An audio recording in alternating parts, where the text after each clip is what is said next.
Use it, break it, fix it, crash it, change it, melt, upgrade it, charge it, point it, zoom it, press it, snap it, work it, quick erase it, write it, cut it, paste it, save it, load it, check it, quick rewrite it, plug it, play it, burn it, rip it, drag it. Oh, make it. Rock that rock down to the bump. We're gonna go. To the beats, I'm slamming out real speed. Raise your hands up in the air. Keep up, I will chant today. Now, boys, get up and dance. Off to never, never land.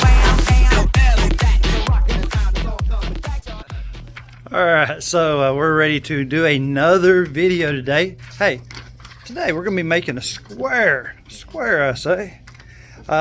We're here with Ninja Dave. Say hello, Ninja Dave. Howdy. All right, so with that, got the robot up and running. We'll show you how it's gonna look first, and then we'll go look at the code.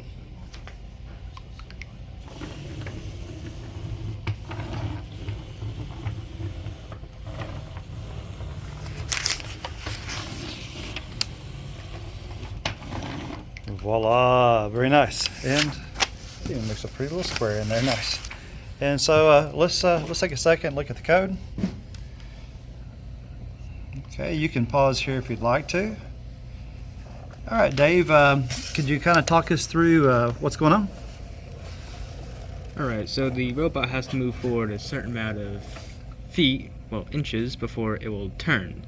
So, and of course it has to do it 4 times to make a square. So, always set your movement motors, because it's going to use the yaw sensor, usually slow it down by some, usually do 25.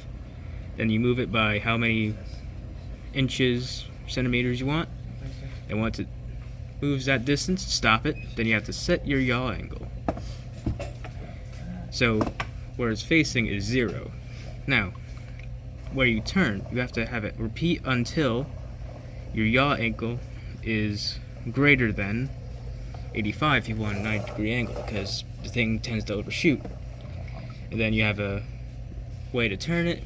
Usually just use start moving, turn 100 degrees, so it 100, so it just turns exactly where it is. Then once it hits 9 degrees, it'll stop. Then we'll do it again.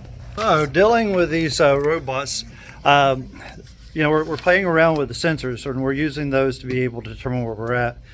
The processor speed is not as fast as we'd like them to be. It's not like our brains. We have to slow it down just a little bit. So if your motors are going too fast, it will not allow you to be able to get that perfect angle. So you may have to slow it down to make that occur. Also, when you're stopping, sometimes give it just a second to be able to recap to go to the next time. So you may place in there a stop to make that be able to find where it's at. But we're going to run it one more time so we can kind of see how it goes. Deploy that code, and we'll just kind of see how close we were. I don't know, we'll probably run into the wall. We'll see what happens here.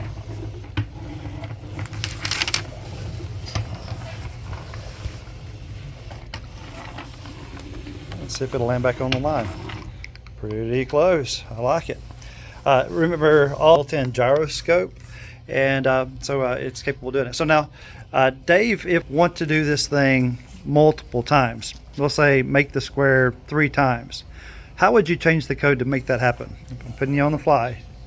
Most likely go back to controls and just throw another repeat in there, and that's it. Then just move the stop exit program down there. It'll just do it multiple times. All right. Well, let's just experiment. Let's see what happens. Let's go.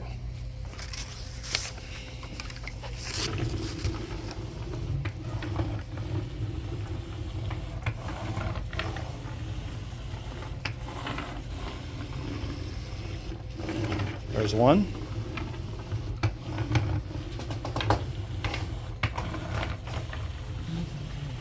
There's 2. It's gonna work. It's just gonna keep doing it 10 times. All right, very good. We can stop the program. And so over to one of our robots that we built here with Team FMJ, and it's actually our competition bot. And so is that important for us? Sorry for having to travel with you just a little bit. Our robot, we have a NavX. It's located right in there. It's a little purple thing attached to our RoboRio.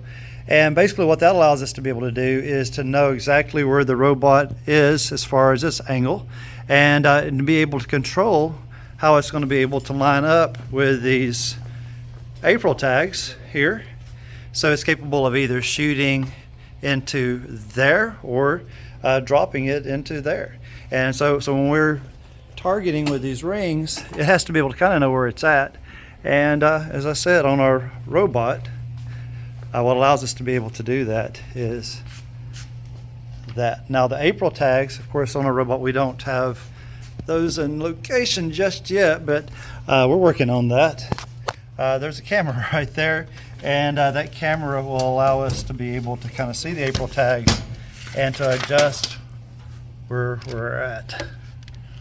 Peekaboo. So super excited about what we're doing. I'm going to bring you back over to Ninja Dave, and one last time, let's use that gyroscope.